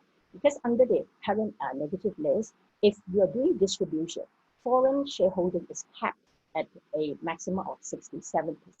But then if you manufacture your own products, you'll be able to freely distribute your own manufactured products to end users, directly to the factories, for example. However, if you're selling third-party products, then it has to go through wholesalers and distributors, right? Then also here, the PMA company is doing both manufacturing and distribution. What you can consider from the legal perspective is to have a separate distribution company to do the distribution to avoid potential liability out of, for example, product liability. Okay, so yeah, so case study number 2 now. Okay, purchasing land and building in Indonesia. So what I want to highlight is 2 points. Number 1, you'll see that the land is owned by individual, which is under freehold. Okay, hak milik land. So so if the PMA, when the PMA company purchases the freehold land, it has to convert, okay, the title to HGB. Yeah, okay, and also what is the, if you, sorry, just a quick one on, yeah. And what is the potential problem of the 50-50 shareholding structure? The problem is, of course, a potential deadlock. So we always advise clients to try to avoid a 50-50 structure. Okay, then the final slide. 4 takeaway points. Yes, the key takeaway points. So as you can see, Indonesia abounds in opportunities. So therefore, it is of utmost importance that you structure your investment correctly in an optimal manner within the regulatory framework, okay, which is applicable to the transaction. So proper documentation should be put in place from day 1 in order to avoid mismatch of expectations or uncertainty, which may lead to disputes in future. So the second point to note is, do not rely on hearsay. Just because what everyone is doing it, so-called market practice, okay, does not mean that it is correct or compliant with Indonesian law. So third, as Andrew mentioned earlier on, protect your trademarks and other IPRs. And last but not least, it is very important to ensure that statutory filings, for example, your BKPM, LKPM report, and tax filings are done properly and on time, and statutory registers are properly maintained and updated. So one last word, I am based in Singapore, while my son Andrew is based in Jakarta. We'll be happy to take question and answer during the Q&A session or separately offline. So once again, thank you very much, everybody, for this. Thank you, Berdelin. Thank you so much. Last but not least, we have Dr. Bicky Bhangu, President of Southeast Asia, Pacific and South Korea, Rolls-Royce. He will share and advise us on the MNC perspective of the role of Indonesia and ASEAN in capturing new manufacturing opportunities on there. Dr. Bicky, over to you, Dr. Bicky. Thank you so much.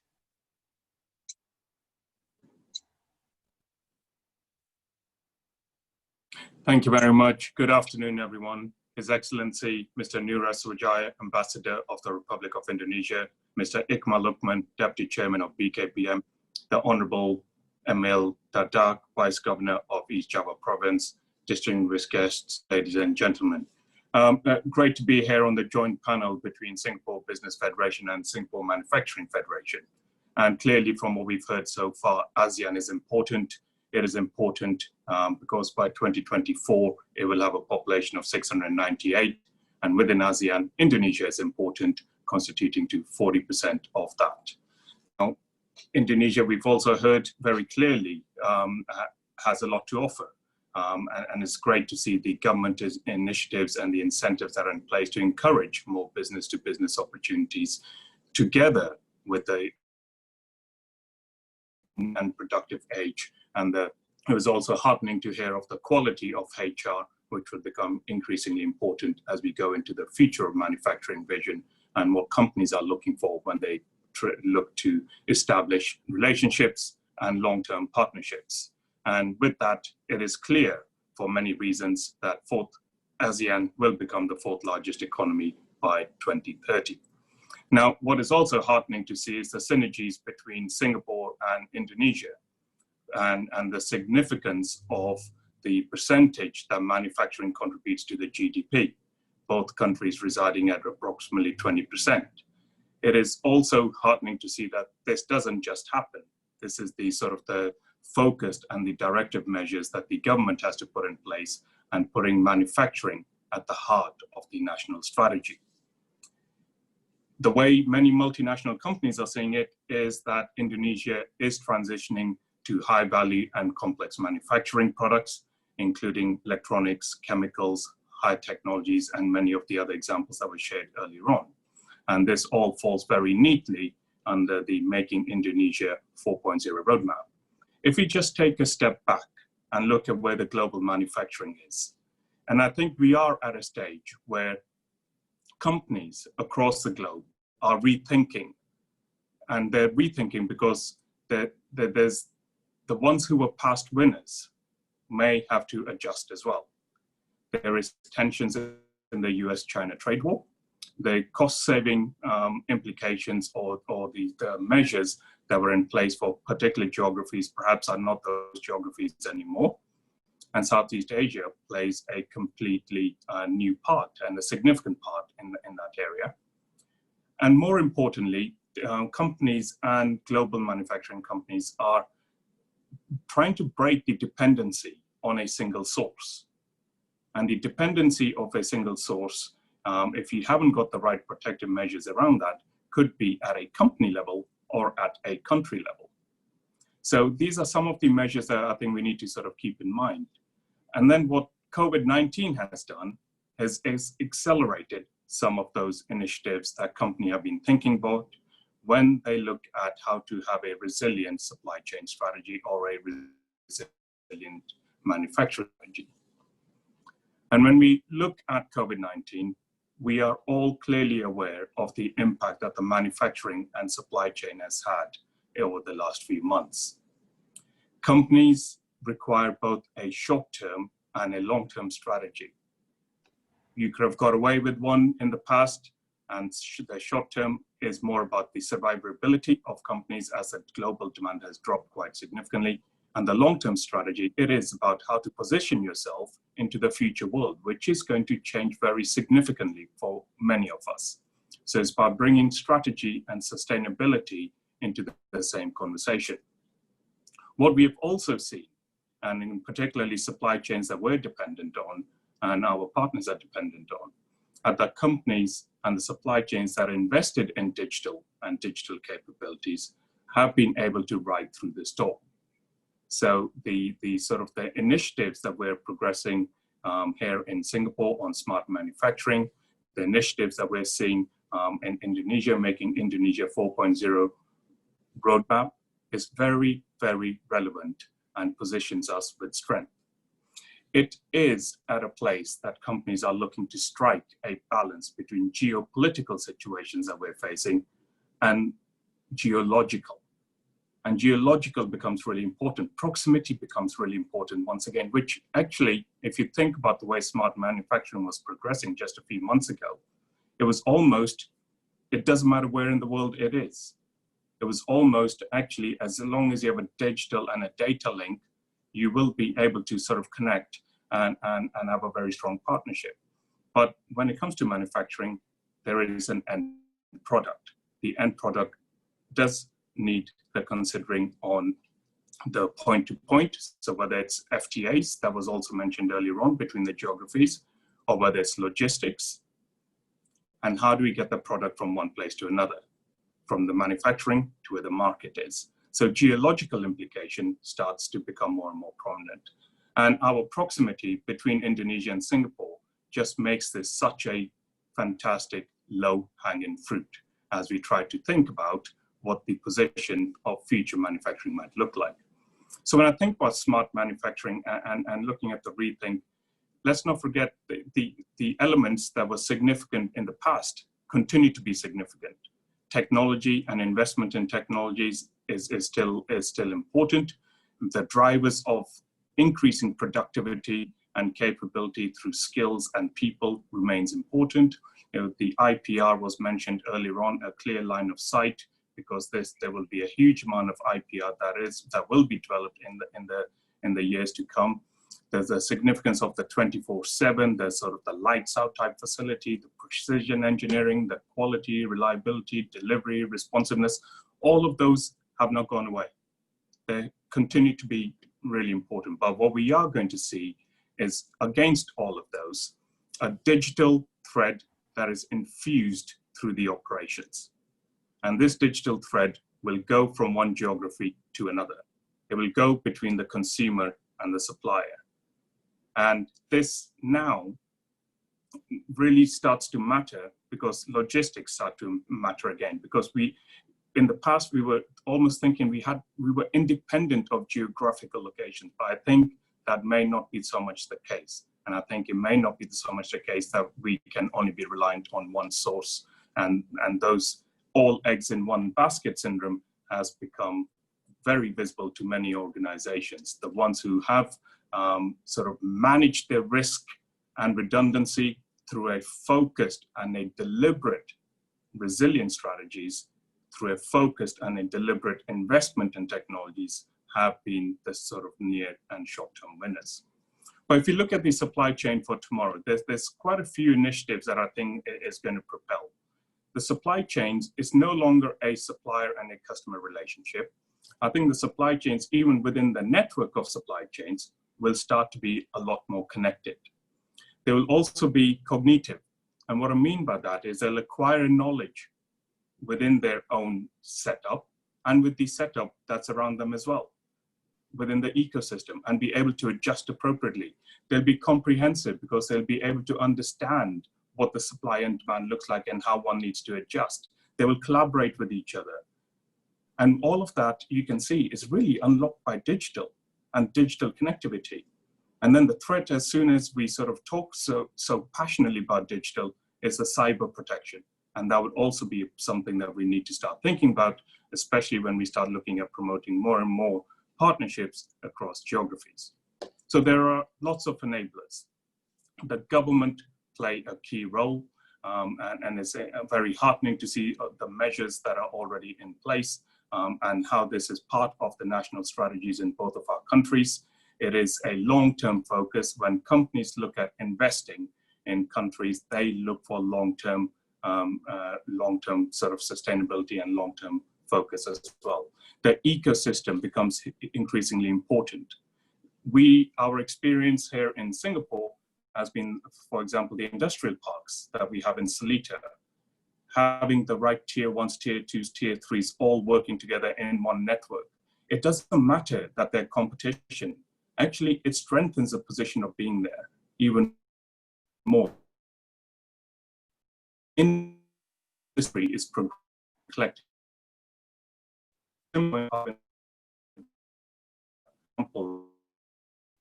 more on, get the more to be the catalyst to drive the opportunities together. So no one specific location, the cluster and the whole family together have the assurance that the focus that they need is there, perhaps not just as a sole voice, but a voice. And things that many of the international companies think about. Now, as we go to the future of manufacturing, the AI, the IoT, the augmented reality, the video analytics, all this goodness is going to already take place. It will come more and more together into the manufacturing world. I also sense that the kind of intelligence that will sit within a manufacturing world will also have things like EHM, equipment health monitoring, like we do in many of these sort of our products today. We predict and react before something fails, so that you can take the right precautionary measures, so that the productivity numbers are always there, together with the robotics and automations.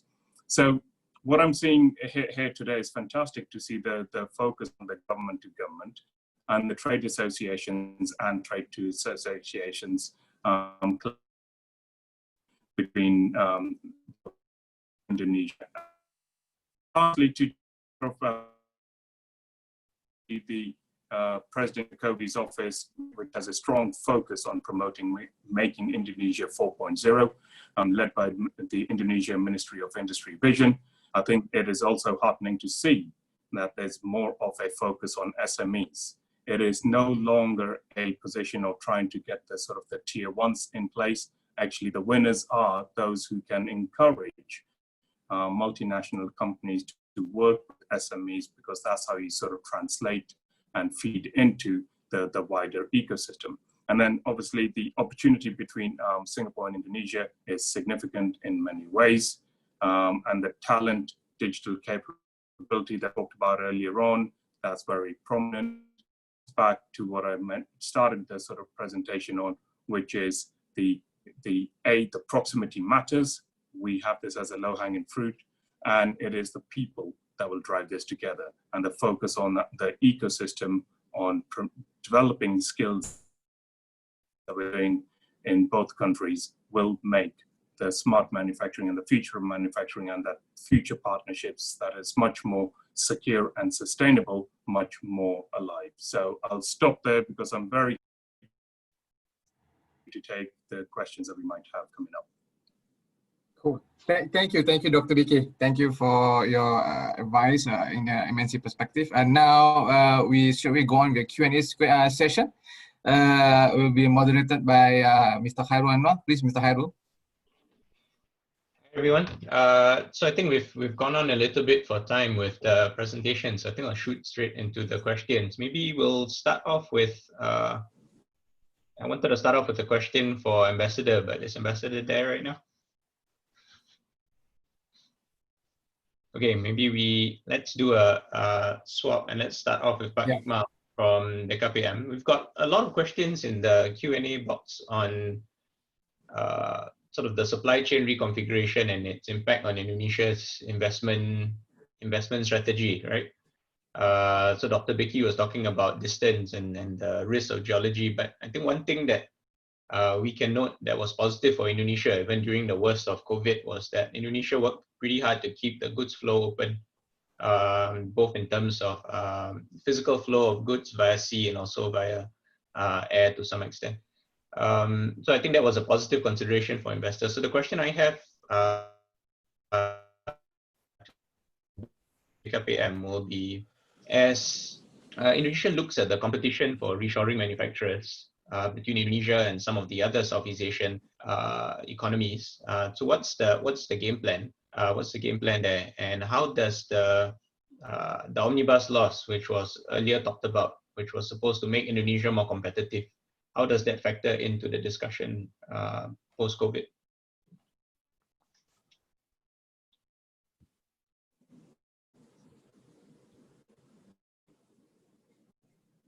Thank you, Pak. Yeah, see, I just mentioned about the omnibus law is one of the key factors for the foreign investor coming to Indonesia.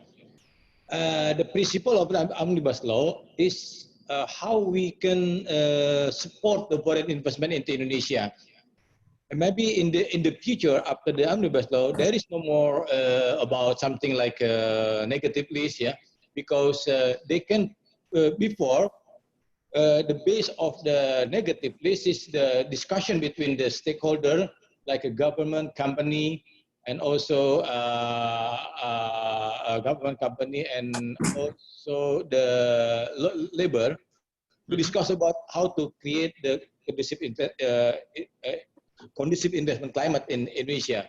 But with the omnibus law, we are trying to accommodate what the investor need in omnibus law, and then will be implemented in DNI.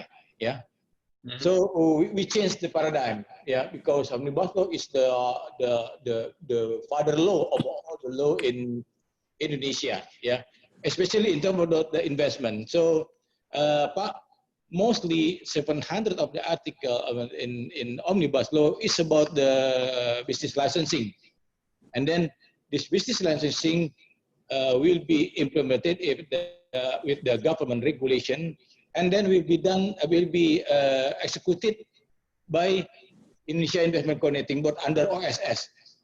So that I already mentioned before, that we are sure if the omnibus law approved by the government, there would be much more improvement about the investment climate in Indonesia, because we can negotiate what the investor need, not what we have, we offer it. But now we change the paradigm. Yeah, we change the paradigm. What the investor need, we will accommodate it. That's the spirit of the omnibus law. And then this will be implemented in the OSS. So the very important thing. And then for the OSS, we just coming to our office, BKPM, because BKPM already got the authority from the ministry and institution to issue the research licensing. Thank you, Pak. Okay, but just a quick follow-up to that question, because there was a couple of questions on the negative investment list. To clarify your point, with the omnibus laws, if and when it comes into effect, you're looking at a shrinking of that list. Is the list going to get shorter? Yeah. With DNI, you mean? Sorry. With the negative investment list. Negative investment, yeah. So like I already explained, that after omnibus law approved the government, omnibus law is the base for issuing the negative investment. Yeah, so that's different. Yeah, that is different. Yeah, so you got to take the first step. Maybe like a foreign ownership will be regulated by the omnibus law. Yeah. Okay. That's right. That's clear. So now, if I can, I'd like to direct a question to Vice Governor Emil. Talking again about the macro context, right? This the ambition for Indonesia to be able to attract, some of the reconfiguring manufacturing chains. You noted that about 30% of East Java's GDP is manufacturing. So how does East Java see itself positioning itself in competition or vis-a-vis Central Java and other manufacturing hotspots within Indonesia, like even your Batam and Bintan triangle? Yes, I think as I mentioned earlier, I think selecting an industrial location is quite a complex exercise, and East Java certainly benefits for being part of the most populated island in Indonesia, Java. There is a seamless connectivity within Java itself, and we are home to a number of the best universities in Indonesia. I think that creates an agglomeration of human resources in East Java, which is basically very important to ensure that any capital intensive investments can attract the human resources required. We also believe that the future is on attracting talents. We believe that the future is on getting people to like the place where they live in. And I'm pretty bullish that Surabaya and Malang, which are the two most developed cities in East Java, is actually growing to become a very sought after location for anyone to live in. I think Surabaya being the second largest city after Jakarta, we are currently developing a concept called the 4.0 corridor, which is supported by the Ministry of Research and Technology's organization called Science and Technology Professional Forum. What they do is, what we envisage is, we believe that the cost of living and the natural environment in the corridor that connects Surabaya and Malang is very, I think, very favorable for any younger generation who aspires to work in the digital and creative economic space. So because it's, if you've been to Malang from Surabaya, you can see the toll road passes through very beautiful valley between the Bromo mountain and the Arjuna mountain. And we believe that the metropolis nature of both Malang and Surabaya and developing new developments along the corridor of the toll road will actually serve to attract talent. So if we have a very long-term perspective, say for the next decade or so, we believe that there will be new clusters developing along the toll road that will attract talents, educated workforce, graduates of universities to actually flock there.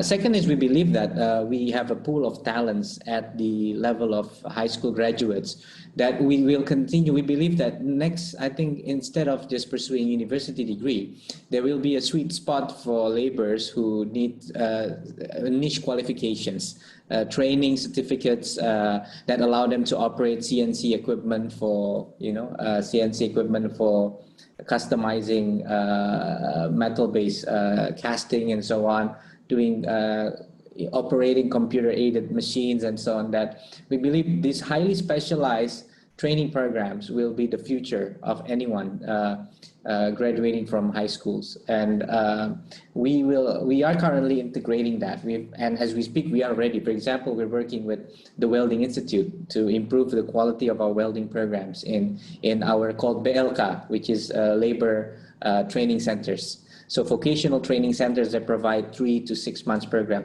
We've shifted from doing 1 month program into doing 3 months program so that the robustness of the curriculum can be enhanced. And we will come up with not only vocational workers who know what they do, but we can have a better feel of how the working ethics of them by being with them 3 times longer, which is 3 months instead of 1 month.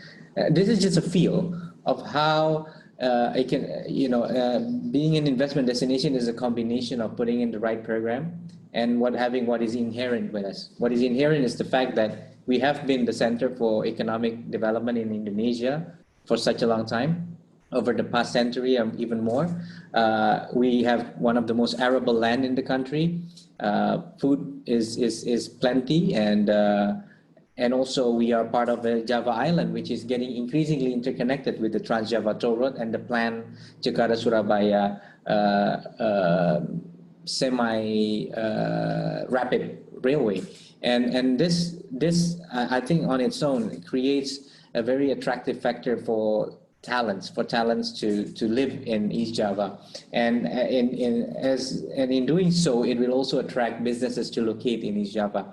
So it will be a combination. It's not, you may choose to locate in a place where you're near the raw material, you're proximate to the raw material, you're proximate to you have a port, you can send things. But I think industries of the future will want that proximity to urban agglomerations.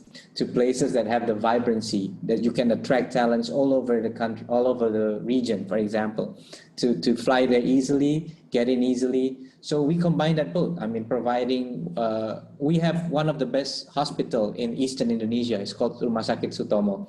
So these are the factors that, To summarize your point, then you can't just look obviously at the industrial space. You've got to look at the overall supply of talent. You've got to look at the agglomeration, quality of life, universities.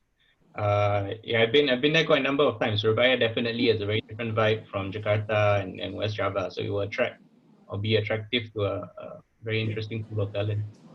Talking about specific destinations, maybe I can direct a question to Ambassador. Since you are in Singapore and very close to Batam, there's a question about how do you see as we go beyond COVID and looking at the reconfiguring of the manufacturing supply chain, how does Singapore's relationship with Batam start to shift? What are you starting to envision? Yeah, I think we between Indonesia and Singapore we have this 6 working group, and one of them is the BBK, and I think we will continue on that. And as I mentioned in my presentation earlier, in terms of the decentralization of the global supply chains, particularly when we are talking about pharmaceutical industries. Initially, the government was trying to provide the facilities in Brebes. Since this is not yet ready, so the government has already been encouraging them to come to Batam. So in this context, I think as Dr. Bicky mentioned earlier, when we are talking about supply chain, the close proximity between Indonesia and Singapore can also provide added value for them to come to invest in Batam, and Batam is basically, in terms of infrastructure, is ready to accommodate that. So I think this is what we are trying to do. We have the digital economy, which is in Nongsa Digital Park, which is already attracting a lot of startup from Singapore to come. And in fact, it was pending because of the COVID-19. We are supposed to inaugurate the third Apple Academy in Nongsa Digital Park. We have one I attended, and it was very, very impressive. The one in Surabaya in University of Ciputra, and also the one in Jakarta. And we have this in Batam. I think this is really one of the points that we will be able to attract digital economy investment in Batam. Okay, thank you, Ambassador. Maybe we have 2 more questions or 3 more questions, as we already overrun. I'm so sorry. Okay, no problem. Maybe let me direct a question to Dr. Bicky. We've got quite a few questions, maybe asking for your perspective as an MNC. As you look at Singapore's ability to partner Indonesia to take advantage of the shifts in manufacturing, right? Where do you see opportunities for the Singapore SMEs who are currently either subcontractors, suppliers to our MNC base here, being able to sort of play that role to attract other MNCs or even in your space to relocate closer to Singapore and Indonesia? Thank you. There's several optics here. The one is that we need to promote the awareness that actually these conversations are happening. Because one thing that businesses look for straight away is the assurance and the comfortness before they make any sort of drastic decisions. And against that assurance comes a conversation around the sustainability, because these are long-term investments, and the assurances that we can have on a channel-to-channel, whether it's through FTA or whether it's to government-to-government collaborations, the strengthened partnership between TAC in Singapore and TAC in Indonesia are all measures for that. And I think we need to do more, similar to the exercise that both SPF and SMF are doing, promoting that awareness, and then really sort of encouraging our cluster of the like-minded companies to actually go look, see. And the way His Excellency just described the sort of things that are happening in the very near line of sight in just Batam, we need to get people to go look and see, because this is a very different time. It is strategies are being almost reviewed and quickly implemented, readjusted. Geographical location becomes really important. ASEAN narrative becomes really important. The strength of the conversation between Indonesia and Singapore becomes really important. And all of that together, if I'm a company, I look around me, I say, actually, that ticks a lot of my boxes because I've now got the comfortness and assurance, and I can manage my risk in a much more different way and a much more sort of stable way. So these kind of things we just need to do more of and really sort of promote the awareness to our both SMEs. Let's not forget them. You know, it's not the MNCs. We must get the SMEs really understanding on both sides, Indonesia and here. And here, I think we need to sort of really understand between each other, where are the synergies that lie between what Singapore's looking to do and what Indonesia's looking to do. And whilst the government and the ministers can pave the pathway, there is the TACs that need to come together, and sometimes actually the MNCs that need to come together to connect those dots. So really exciting and interesting to see, and I think it's the right step for us that we're getting government, TACs, companies that are with the TACs, and the organizations all talking about this. Okay, so I think you've given us basically a work plan to work on for the rest of the year. And the three components are in this call, and there'll be a lot of work to make this happen in the coming months. We've got maybe a procedural question I can direct to either Andrew or Angeline, related to the question of international MNCs that are based in Singapore, or even on the SME scale, who are looking to expand maybe some of the operations from Singapore towards Indonesia. A question on how do you see sort of investing directly from the source country, or for them to work through Singapore in order to go to Indonesia, and sort of what are some of the considerations a firm would want to think about between going direct and or working through Singapore? Right. Maybe perhaps I can provide the first part of the answer, and then I'll let Andrew elaborate. Okay. So typically, based on our experience, okay, we see a lot of foreign companies use Singapore as a regional hub to invest into ASEAN and including, of course, Indonesia. So we have a lot of clients. The headquarters are overseas, in EU, in the States, China, Hong Kong, etc. So, but they set up a company in Singapore, and then they use the Singapore company, the Singapore Incorporated Company, to be a shareholder of the PMA company in Indonesia. So it can be either 100% owned or it's a JV, but still they use Singapore as the hub.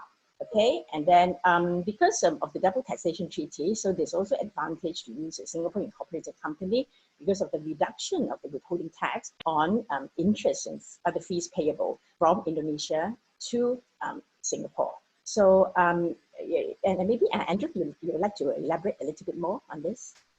Yes, definitely. So thank you for the question, Pak Khairul. So if I may add to Ibu Angeline's answer, is that under the current investment negative list, there are actually some special provisions for ASEAN countries. For example, in the construction sector, where the ASEAN investors will be subject to a more favorable condition when compared to a non-ASEAN investor. So having the European or American MNC or company having its headquarter in Singapore for the Southeast Asia region, then that would definitely be an additional incentive or a benefit that they can tap onto as well. Thank you. Okay, thanks Angeline and Andrew. I think that's a good start. I think if anyone else is keen to take that question further, you can always approach them after this call. Maybe last question for Ambassador. I think all of us want to know, when is Bali reopening? I'm kidding. I think we've run over time. That's a good one. We run over time. Maybe I hand back the session to both Mr. Douglas and Sham. Of course. So we, as I mentioned in my presentation, that we are starting to reopen, but with caution. because we need also to take care of the public health issues. But certainly in terms of tourism, the Ministry of Tourism has already designated some of the pilot areas where they will gradually open tourism for domestic first, and then of course international, but international may not necessarily be mass tourism. We are talking about individual tourism, not taking people in a big number. And Bali is included in that, and Batam also, Bintan, Nongsa Batam, Lagoy Bintan is also included in that pilot project, as well as the area where the Vice Governor is, in Banyuwangi, in East Java. Those are the area where the government has a pilot project trying to reopen for domestic tourism, and then of course international tourism. As to Pak Khairul last questions concerning whether they have to go through Singapore or directly to Indonesia. Of course, for us, we don't have any problem if you would like to do it through Singapore or to do it directly to Indonesia. But rest assured, wherever the investment is coming from, I think we will provide them with the best service possible. And with the one-stop service mentioned earlier by Pak Lukman, including also some of those benefits that has already been handed over from the Ministry of Finance to the BKPM. I think this is really a good mechanism in order to expedite the process. But again, whatever I mean, if you have this is always I mentioned in every occasion. If you have good experience investing in Indonesia, be it through other countries or directly to Indonesia, please tell your friend. But if you have some problem, you tell me, or you tell Pak Emil, and you tell Pak Lukman. So we will fix sure. that. Thank you. Sure. Thank you so much. Thank you so much. Mr. Nagasu, maybe one final thing before we end this webinar. In terms of going internationalization, we have the Global Connect program initiated together with Enterprise Singapore to go internationalization. Perhaps you can, as you are chaired in this Global Connect program, perhaps maybe you can give tips and advice to participants to going internationalization into Indonesia. I think all the experts have spoken. I just want to remind all of us that His Excellency was part of that celebration 2-3 years ago, where we had the Republic of Indonesia, RI, and Singapore, Sing, so it's rising. So now, so we had a flight pass of the F-16s from Singapore and Indonesia over the waters here. So that was a very memorable event. And through this, we are going through. And this afternoon, the webinar, I've learned a lot. I'm sure the participants have learned a lot as well. For sure, they will come to Global Connect at SBF as a first stop, and through that, working with BKPM as well. And I would like to borrow His Excellency, the Rising. So now, the last time, the Rising 50, now we are going to be rising together, for a better future. So thank you very much once again. Thank you. We will come to the end of the webinar. Thank you, Pak Emil. Thank you, His Excellency, Pak Ngurah Swajaya. Thank you, Mr. Douglas Fu, Dr. Bicky. Thank you so much. And the rest of the panelists, and also Mr. Khairul, thank you so much. So we end this webinar as well. Thank you. Assalamualaikum. Assalamualaikum. Waalaikumsalam. Thank you very much. Goodbye. Bye-bye. Excellency, bye-bye. Bye.